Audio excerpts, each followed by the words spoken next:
Bismillahirrahmanirrahim. Al-majalisus sani asyara fil hadisi sani asyara. Majelis yang ke-12 dalam menyatakan hadis yang ke-12. Alhamdulillahilladzi ahya qulubal mu'minin bittisa'i rahmatihi wa alhamahum min husni tawassuli ma yadfa'una bihi 'azimun aqalahu wa 'uqubatahu wa wahaba lahum min matayal husni wal bakai ma yatawassaluna bihi ila manazili jannatihi wa maghfiratihi wa rahmatihi. Subhanahu min ilahin syarrafana bimillati tauhidi wa arsala ilaina sayyidul khalqi wal abidi wa ja'ala salatana alaihi syafi'an lana baina yadayhi. Wa man arada takfirat khataya wa zalati wa badlil ataya wa salati wal hududi fi a'la darajati falyuktaru minas salati ala sayyidina Muhammadin sayyidil ahya'i wal amwati tayyibu bisolati alaihi masalika aqwalihim wa zayyinu biha rasail a'malihim sallallahu alaihi wasallam wa ala alihi wa sahabatihi. Bismillahirrahmanirrahim.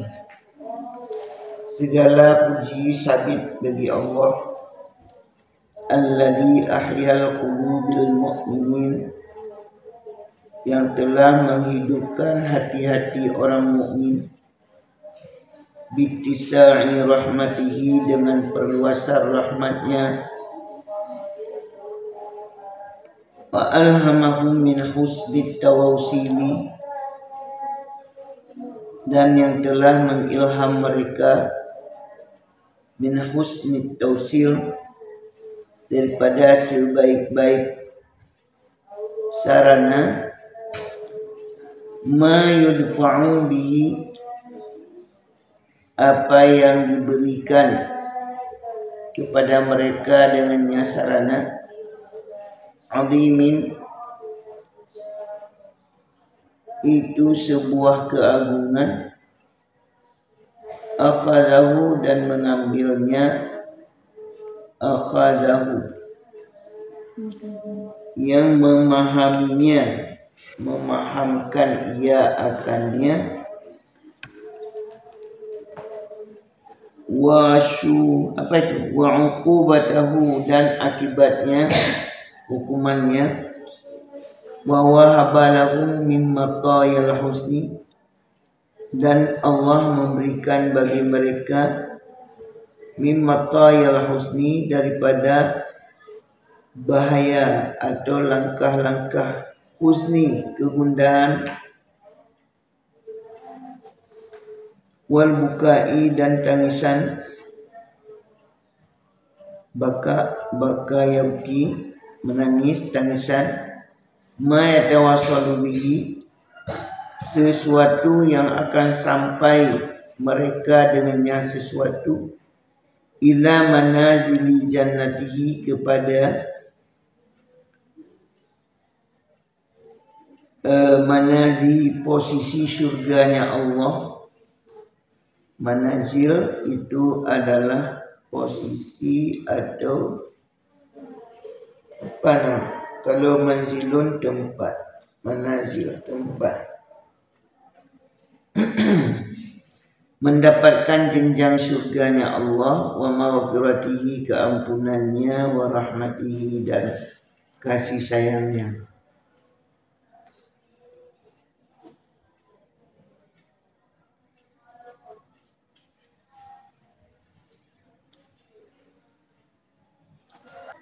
Kalau kita bilang tempat tinggal aja atau kepada apa tadi yang saya sampaikan, keanugerahan surga atau kepada manazil jannati, jalan menuju surganya Allah dan maghfirahnya Allah dan kasih sayangnya Allah. Itu aja boleh. Segala puji, bermula segala puji itu sabit bagi Allah. Allah yang mana? Allah yang telah menghidupkan hati-hati orang mukmin.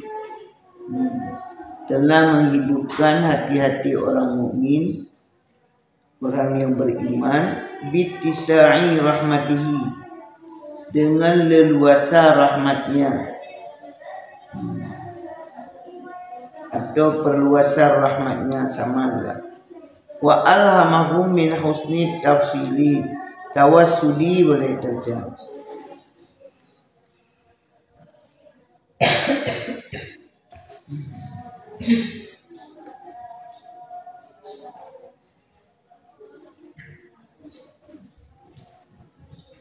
Dan telah memberi ilham kepada mereka min husni tawassuli, daripada sebaik-baik tawassul. Tawassul itu perantara, boleh. Ma yarfa'una bihi 'azima akhdihi wa 'uqubatihi. Nah, 'azima barang yang memberi ya Allah kepada mereka dengannya barang, 'azima akhdihi, berupa keagungan pemberiannya Allah dan hukumannya. Nah, gitu aja. Keagungan pemberiannya Allah dan juga hukumannya. Wa wahaba lahum min matayal husni, dan Allah telah memberi bagi mereka para orang mukmin min matayal husni, daripada langkah-langkah kegundahan dan tangisan, ma yatawassalu bihi, sesuatu yang akan bertawassul mereka dengannya sesuatu, ila manazili jannati, untuk menuju anugerah surganya Allah, atau ke tempat surganya Allah, langsung tempat manazil. Wa maghfiratihi, menuju jalan surganya Allah juga boleh, dan ampunannya Allah dan rahmatnya Allah, kasih sayangnya. Arti manazil itu jalan menuju surganya Allah, ampunannya serta rahmat dan kasih sayangnya. Jadi pada majelis yang ke-12 musannif menyampaikan tentang hadis yang ke-12 pula. Segala puji bagi Allah, Allah yang telah menghidupkan hati-hati orang mukmin yang beriman, tentu dengan leluasa kasih sayangnya Allah, sebegitu luas rahmatnya Allah, dan Allah telah memberikan ilham, petunjuk, taufik, hidayah, inayah, daripada sebaik-baik tawassul, jalan dari sesuatu yang Allah berikan dengannya itu untuk mendapatkan keagungan pemberiannya Allah. Jadi dengan ada Allah berikan petunjuk, taufik, hidayah serta inayah, hamba-hamba yang beriman ini akan merasa betapa leluasa rahmat dan kasih sayang Allah, betapa agung pemberiannya Allah, dan juga uqubah. Uqubah adalah sanksi-sanksinya. Kalau bagi orang yang berbuat baik, tentu orang beriman, maka adalah rambu-rambu, batas-batas dalam kehidupannya yang tentu bila yang sebelah kanan yang baik-baik itu adalah rahmat dan kasih sayang. Bila ada dengan sebelah kiri artinya hal-hal yang kurang tepat, maka pasti akan dapat sanksinya, hukumannya. Wa wahaba lahum, dan Allah memberikan jalan, wa wahaba memberikan jalan bagi hamba yang beriman itu dari langkah-langkah kesedihan, kegundahan, sehingga berkecucuran air mata tangisan, itu yang kemudian menjadi tawassul perantara untuk mencapai jalan surganya Allah, ampunannya Allah, kasih sayangnya Allah. Itu macam kita hari ini, kenapa diperuntukkan untuk belajar mengaji solat jamaah? Itulah Allah mengetuk hati orang yang beriman dan memberikan petunjuk, taufik, hidayah. Tak lupa inayah, bantuan Allah. Untuk apa? Untuk kita akan merasa betapa besar rahmat Allah menjadi nikmat bagi kita. Dan juga ukubahnya. Ada hukuman, ada sanksi. Bila itu yang baik, pasti akan dapat balasannya. Bila itu kurang tepat, maka akan kita tahu ada nanti hukumannya. Begitu juga Allah berikan ke orang yang beriman melalui langkah sedih, gundah, susah, menangis, yang menjadi tawassul perantara demi untuk mendapat posisi dalam surganya Allah. Begitu juga maghfirahnya dan juga rahmat kasih sayang kasih sayangnya Allah. Makanya orang yang beriman tidak leluasa seperti non muslim, boleh berbuat berlaku apa sukanya. Walaupun kita disebut namanya hurriyah, bebas merdeka, tapi ada rambu-rambu yang memang harus dilihat, diperhatikan. Kalau kita bisa berperibahasa, kita bebas tapi terikat. Ada aturan-aturan mainnya. Tidak dalam arti semena-mena yang kita lakukan itu sesukanya dibenarkan, tidak. Tapi ada ketentuan. Nah, itu.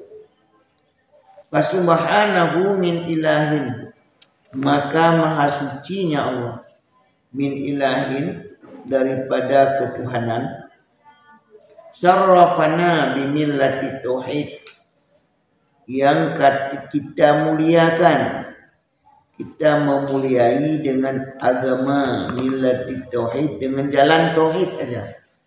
Dengan millah itu agama, tauhid ketauhidan, dengan jalan tauhid, dengan jalan mengesahkan Allah, jalan tauhid. Wa arsala ilaina, dan telah mengutus kepada kita, kata Muslim, Sayyidal Khalqi, penghulu makhluk, wal abid, dan hamba, itulah Rasulullah. Wa ja'ala salatana alaih, dan menjadikan salat, arti salawat, kesejahteraan kita alaihi, di atasnya, dengan ada utusannya Allah, yaitu famlu segala makhluk. Allah juga memberikan keselamatan alaihi, di atasnya Rasul, syafi'an, hal keadaan mendapat syafaat bagi kita, baina yadai, tentu di sisinya, baina yadai, di antara hadapannya. keluasannya berarti di sisinya aja. Jadi Allah yang Maha Suci, itulah Tuhan yang patut kita muliakan dengan agama kita, tauhid, akidah. Kemudian Allah memberikan utusan, itulah penghulu makhluk dan hamba. Dan Allah telah jadikan keselamatan kepada kita melalui utusannya, itulah Nabi. Syafi'an, hal keadaan memperoleh syafaat bagi kita di sisinya. Faman arada takfiral khataya wazallati, maka bermula siman yang menginginkan iaman takfira, menghapus segala kesalahan. Takfir itu adalah menghabiskan segala kesalahan. Wazallati, dan berbagai kekeliruan. Wa bazlal khataya, dan mengorbankan atau bazlul khataya, mengorbankan berbagai pemberian. Dan solati ini rahmat atau berupa karunia-karunia. Wal hululi fi a'la darajat, dan menempati hulul, menempati derajat-derajat yang paling tinggi, pada setinggi-tinggi derajat. Jadi maka bermula siman yang menginginkan untuk menghapus kesalahan, juga berbagai kekeliruan. Zullat itu jamak muannas salim, daripada berbagai kekeliruan, kekhilafan. Wa bazlal ataya, ata itu pengorbanan, segala pemberian, segala pengorbanan. Wasolati, dan berupa karunia-karunia, artinya pemberian juga, itu pengorbanan, pertumpahan, pemberian. Dan untuk memperoleh derajat yang tinggi, itu ingin kan? Falyaksur minas sholati ala sayyidina Muhammadin sayyidil ahya'i wal amwat, maka niscaya hendaklah perbanyakkan minas sholati, daripada selawat, ala sayyidina, atas penghulu kita Nabi Muhammad. Mana penghulu kita Nabi Muhammad? Sayyidil ahya'i wal amwat, penghulu segala yang hidup-hidup dan juga segala yang sudah mati. Berarti orang-orang yang masih hidup dan orang-orang yang sudah mati, tentu satu saja penghulunya. Siapa? Nabi Muhammad sallallahu alaihi wasallam. Ya, barang siapa yang ingin dosanya terampuni, kemudian ada banyak kekhilafan, kesalahan terhapusi, lalu apalagi pengorbanan, pemberian terjaga, terpelihara, juga ada memperoleh derajat tinggi. Ada enggak ingin kita itu? Kalau ingin, falyaksur, maka niscaya hendaklah perbanyaklah selawat kepada penghulu kita Nabi Muhammad. Siapa itu dia? Sayyidul ahya'i wal amwat, penghulu bagi segala hamba, baik yang sudah meninggal apalagi yang masih hidup. Coba bayangkan kayak macam Habib Umar dan pengikut-pengikutnya nggak pernah tinggal selawat. Yang paling memperbanyakkan dalam hidupnya selawat. Dalam tidur selawat, mau jalan kemana selawat, mau apa membuat selawat, pertemuan di mana-mana zikir dan selawat. Mengagungkan selawat kepada Rasulullah. Dalam arti tidak tinggal pula zikir kepada Allah, tapi itu yang mereka perbanyakkan. Zikir kepada Allah dan selawat kepada Rasulullah. Coba bayangkan, itu bagi sahabat-sahabat Nabi, pengikut-pengikut Nabi, saudara atau ahli keluarganya Nabi. Makanya Allah berikan keberkahan. Kalau kita bayangkan mereka berapa waktu untuk mereka bisa berusaha dalam kehidupan mencari ekonomi. Kalau kita melihat hampir setiap saatnya dengan pengikutnya, dengan jamaahnya dalam berzikir, dalam berselawat. Tapi karena memang itu anugerah Allah, siapa bilang tidak akan mendapatkan rezeki, datang sendiri. Belum lagi dengan Habib Umar, dengan para ulama aja. Karena betul-betul memuliai dan mengkhidmat kepada ilmu dan juga keteladanan, juga dengan memperbanyak selawat. Mana ulama-ulama yang hari ini tidak dapat anugerah Allah kasih sayang? Hampir rata-rata rahmat Allah itu luar biasa.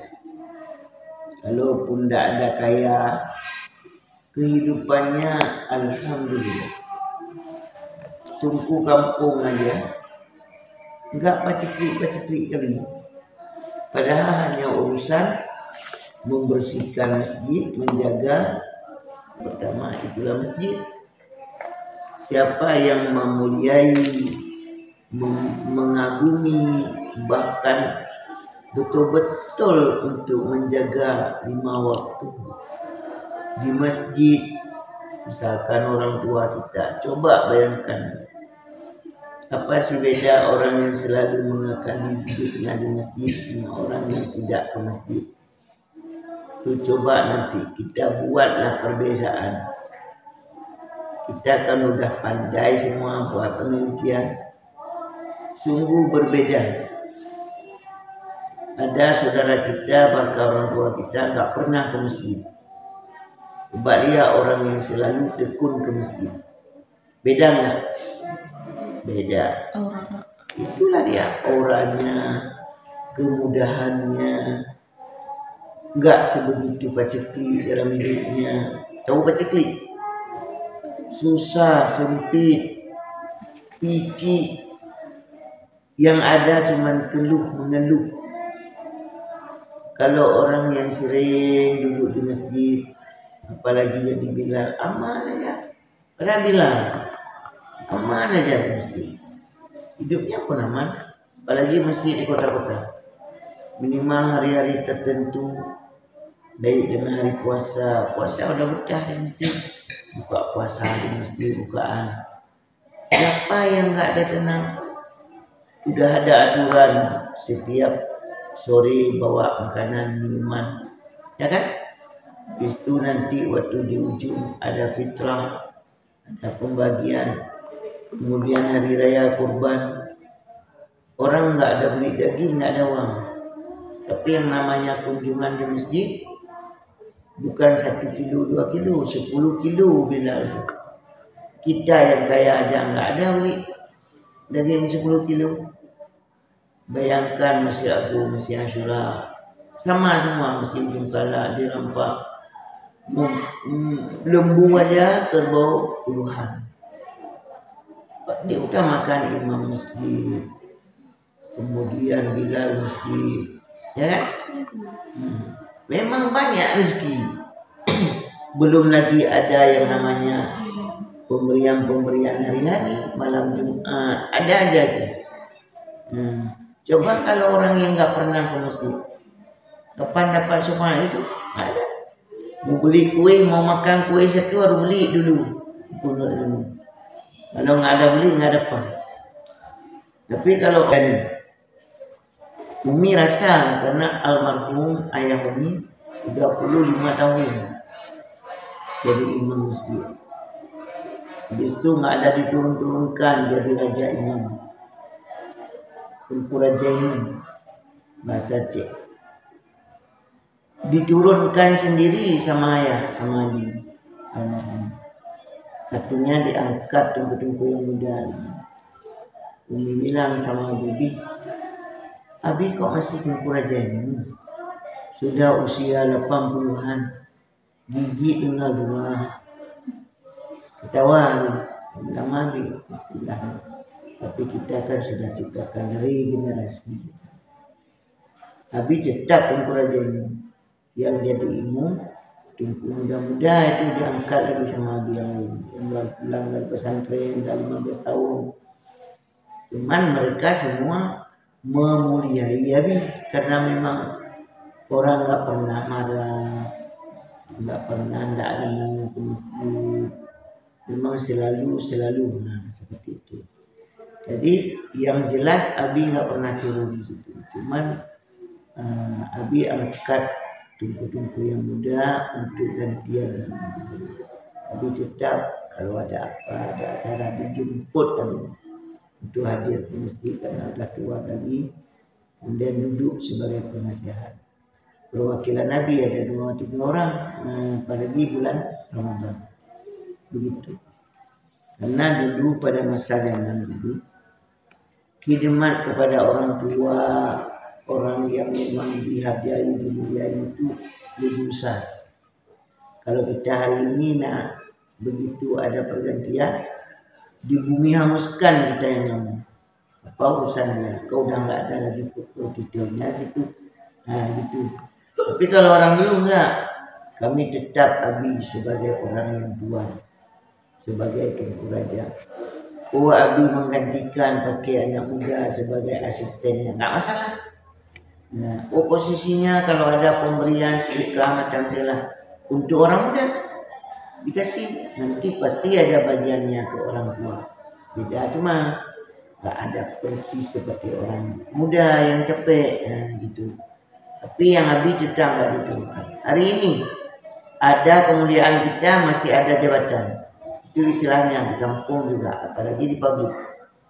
Di pabrik di negara perkantoran. Di kampung aja kalau misalkan nggak ada jabatan kecil, imam, bilang nggak ada DOP-nya lagi. Memang bukan giliran dia lagi, udah giliran orang lain. Semua indah pada gilirannya. Nah itu diceritakan. Berarti rasa hormat, rasa mulia, rasa keakraban, kekeramatan nggak ada lagi. Memang nggak ada. Bapak lagi yang naik itu orang muda-muda kali. Beliau aja yang muda-muda itu yang hebat, kayak macam itulah raja. Padahal kita muliai orang tua, kita bakal lebih mulia.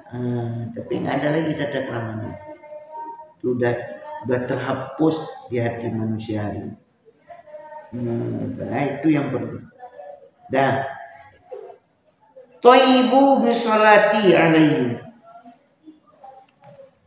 Thayyibu itu berbaiklah olehmu. Artinya perbanyak olehmu dengan kebaikan. Kebaikan mana? Dengan selawat di atasnya Nabi. Masalika aqwalikum. Masalika akan tindakan-tindakan perkataanmu, dari ucapanmu, masalik jalan-jalan yang ditempuh melalui aqwalikum, bicaramu, perkataanmu harus selalu pakai selawat. Wa zainu biha, dan hiasi olehmu dengannya. Rasa ila a'malikum, akan rasail. Boleh kita bilang kalau di sini rasail lembaran-lembaran atau apa risalah. Risalah itu risalatani rasail jamak taksir. Kalau kita bilang perantara amalan-amalan aktivitasmu. Kepada siapa? Sallallahu alaihi wasallam. Semoga merahmati oleh Allah atasnya dan menyelamatkan. Wa ala alihi wa sahabatihi, dan juga selawat salam atas keluarganya dan sahabatnya. Wahsyur ya, wahsyurna. Ma makna wahsyurna?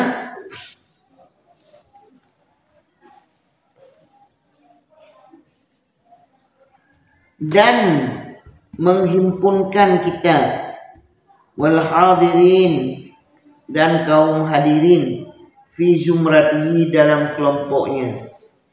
Amin. Semoga Allah perkenankan. Wasyurna, dan kumpullah kami. Berilah perhimpunan kami dan kaum hadirin, fi zumratihi, dalam golongannya. Amin ya Allah. Semoga perkenankan olehmu ya Allah. Itu doa di akhir mukadimah. Ya, itu dia.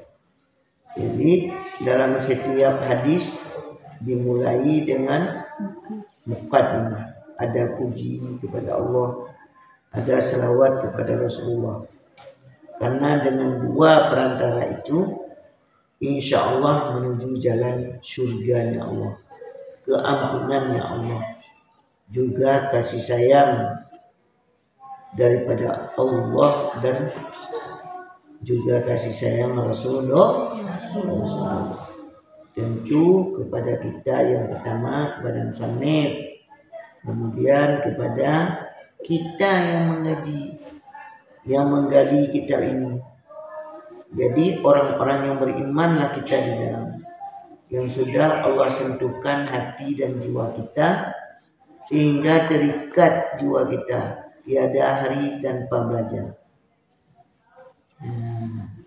Coba ciptakan dalam hati dan jiwa kita semua, tiada hari tanpa belajar, tiada hari tanpa kita memegang kitab, buku, ilmu. Berarti selalu kita dalam jiwa menuntut ilmu, karena di dalamnya ada kekuatan Rahman serta Rahim ya Allah, kekuatan syafaat, kemuliaan di dunia dan kemuliaan di akhirat. Itulah perlu.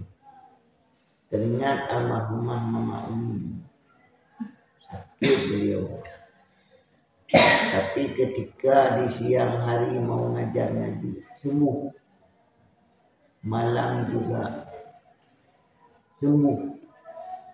Ketika ada majelis taklim datang pertemuan ke rumah untuk mengaji di balai, sembuh.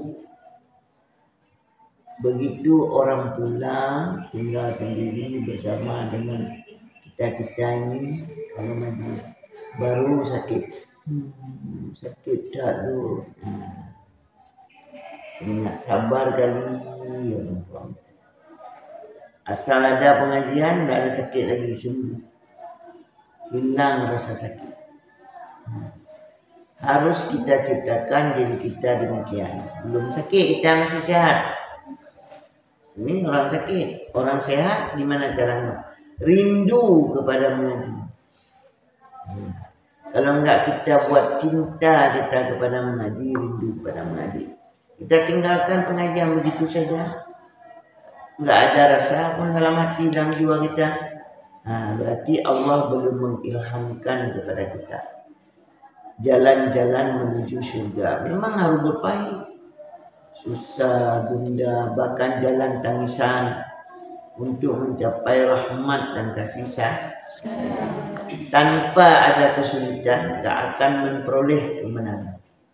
Itu ingat, Imam Syafi'i kan mengatakan, kalau tidak hari ini Anda menangis menjerit bersusah payah, berpahit-pahit, maka akan mendapatkan kepahitan selamanya di kemudian.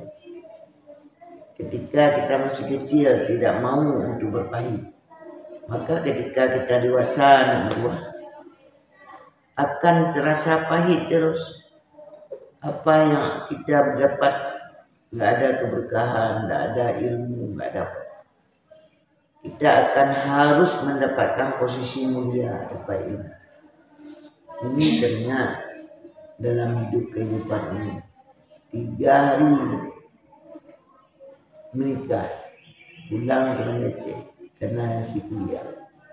Seminggu di Banda Aceh, diangkat kami Abi jadi imam masjid. Umi jadi tunggu semebut Umi masjid. Umi mau bilang apa? Ketika ada undangan orang dipanggil Umi ke rumah, Umi selalu ada di ruang tamu, di ruang makan. Nggak pernah ada posisi Umi di dapur. Padahal masih muda ini. Seperti orang ini kawin semester 5 kuliah. Orang ini semester berapa? Semester 5. Sebayang lah waktu Umi kawin. Tapi Umi posisinya sudah di depan. Tak pernah Umi datang ke rumah orang, paru apui, cuci piring, angkat gelas, itu nggak ada. Begitu nggak ada, udah terbiasa sampai hari ini. Karena memang sudah seperti itu. Begitu datang Umi ke Melabuh, Umi ceramah kemana-mana, majelis dengan orang-orang. Nggak ada lagi begitu datang ke rumah orang, Umi duduk aja sini, duduk aja sini. Nasi aja Umi diangkat, artinya dibawa ke situ nasi pakai idam. Itu bukan dengan sombong disampaikan. Mari Umi turunkan kepada anak-anak. Orang ini juga harus ada kemuliaan seperti itu sampai ke kampung. Caranya dari kita. Kalau kita ada ilmu, berikan serahan kepada masyarakat. Kita bisa berdoa, masukkan dalam kelompok. Ketika ada wudhu yasin, kita menjadi pemuka. Buka yasin dengan benar. Harus baca ila hadratin nabi, ila arwahi, ila, pokoknya harus pandai kita itu. Begitu baca doa, kita harus pandai baca doa. Harus menginsafkan masyarakat. Begitu masuk simpatisan masyarakat, kita menjadi seorang yang simpatik, empatik, rakyat, masyarakat. Karismatik ini naik kemuliaan. Kalau sudah ada keyakinan masyarakat, kita punya karismatik, insya Allah mulia terus kita Tengku Ahya. Misalnya di kalangan orang Tengku Ahya, berapa adik-adik kakak-kakak, buatkan yang berbeza dari saudara-saudara. Artinya bukan buat enggak boleh saudara juga kalau boleh seperti itu.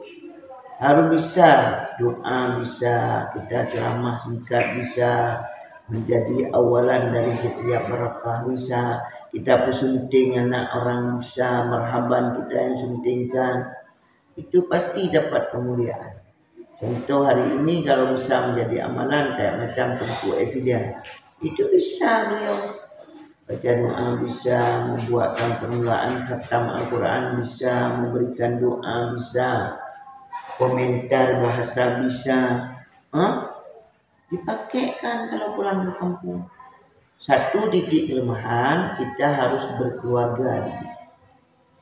Kalau nggak punya keluarga, hanya satu kita tunggal, orang tidak begitu percaya, artinya tidak dasar keyakinan. Tapi begitu kesempurnaan, benar katanya Nabi, kawin menikah itu sebuah kesempurnaan iman. Makanya kita butuh dengan itu.